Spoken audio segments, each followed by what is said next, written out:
आदरणीय प्रधानमंत्री जी के नेतृत्व में जिस तरीके से बंगाल ने भारतीय जनता पार्टी को वोट दिया, उसके लिए बहुत बहुत धन्यवाद व साधुवाद।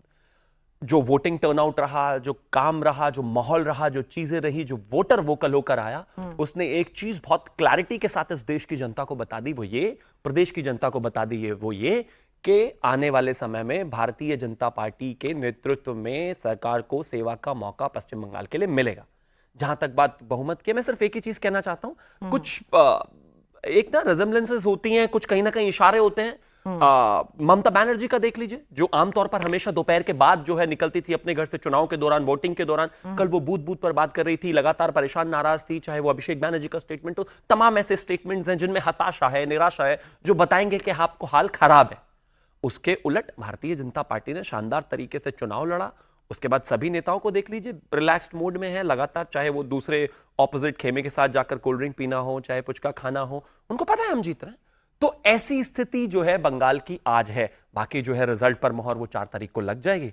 और मैं मानता हूं कि कहीं ना कहीं हमारे लिए सुखद अनुभव रहा, जिस तरीके से भारतीय जनता पार्टी के कार्यकर्ताओं ने, आदरणीय प्रधानमंत्री जी ने जिस तरीके से रैलियां करी, 19 से ज्यादा, आदरणीय प्रधानमंत्री जी ने 19 से ज्यादा रैली, 5 से ज्यादा रोड शोज की, आदरणीय अध्यक्ष जी ने 40 से ज्यादा शोज किए, आदरणीय गृह मंत्री जी ने 25 से ज्यादा रैली और दर्जनों रोड शो किए। एक एक कार्यकर्ता की मेहनत का ये प्रतिफल है। ठीक है सर, ये काम पिछली बार 2021 में भी कमोबेश ऐसे ही किया हुआ था, इसीलिए शायद मुझे लगता है तमाम सेफोलॉजिस्ट जो हैं वो थोड़ा डर डर के, कंजूसी के साथ जो है, इतने ह्यूज टर्नआउट पर आमतौर पर कहा जाता है कि भाई सुनामी है, एक क्लियर कट मैंडेट आएगा, तब भी सब लोग बहुत कंजर्वेटिव चल रहे हैं। लेकिन स्वयं प्रकाश पुरोहित जी, इसमें कोई दो राय नहीं है कि दीदी की बात करें। देखिए, सुनील बंसल जी अपनी पूरी टीम को लेकर पुचका खाने गए, चाय पिलाई, मंदिर दर्शन के लिए गए। दीदी जो हैं वो कभी भी अपने घर से 4 बजे से पहले नहीं निकलती थी। वो सुबह से ही बूथ बूथ जा रही थी। वो कह रही थी मैं और अभिषेक रात भर सोए नहीं। चुनाव खत्म हो गया, उसके बावजूद भी वो कहते रहे कि भाई इसने वोट नहीं देने दिया, उसने वोट नहीं देने दिया, हमारे लोगों को रोका। भाई सच्चाई तो ये है ना कि अगर 92% वोटर टर्नआउट हो रहा है, जो अपने आप में एक इतिहास का रिकॉर्ड है, तो आप ये नहीं कह सकते कि भाई वोटर दबाव में था या मेरा वोटर नहीं निकला।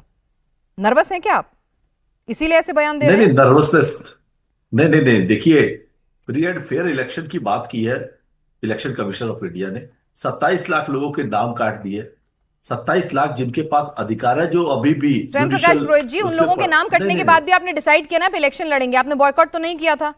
ठीक है, आप कोर्ट के पास भी गए थे। सुनिए ना, अब इलेक्शन हो गया, एक मिनट मेरी बात सुनिए। बात शुरू करने, नहीं, इलेक्शन के बारे में बात नहीं कर रहा हूं, नतीजों के बारे में बात नहीं कर रहा हूं। नहीं, मैं आपसे ये पूछ रही हूँ, पहले मुझे एक एक करके एक चीज पे क्लैरिटी दीजिए कि भाई आप ये तो मानेंगे ना कि अगर 92% से ज्यादा ऑन एन एवरेज, अगर दोनों फेज को मिला लें, अगर वोटर टर्नआउट होता है जो इतिहास में सबसे ज्यादा है, एक अपने आप में रिकॉर्ड है, तो ये तो मानेंगे ना कि भाई इलेक्शन अच्छा हुआ है, घर से वोटर बाहर निकला है, और उसमें बीजेपी का वोटर भी है, लेफ्ट का भी है, कांग्रेस का भी और आपका भी है, यानी किसी के वोटर को दबाया नहीं गया है।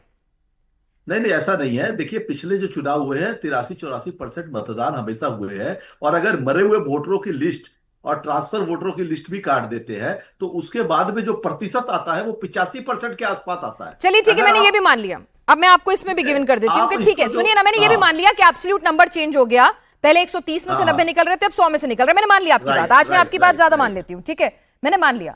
लेकिन आप ये तो मानेंगे ना कि फ्री एंड फेयर इलेक्शन हुआ है, जितने थे उतने बाहर तो निकले, जितने थे उतने बाहर तो निकले, वोटर निकले, मगर तृणमूल कांग्रेस के कार्यकर्ता, तृणमूल कांग्रेस के कर्मी, उन लोगों को प्रशासन ने रात भर परेशान करके उठाया, बिठा जो भी किया, उसने अपना वोट कास्ट दिया, अंदर बटन तो दबाने दिया ना, मैं ये कह रही हूँ। नहीं, सुनिए, या बटन दबाते वक्त भी उससे प्रेशराइज किया गया, आप ये कह रहे हैं?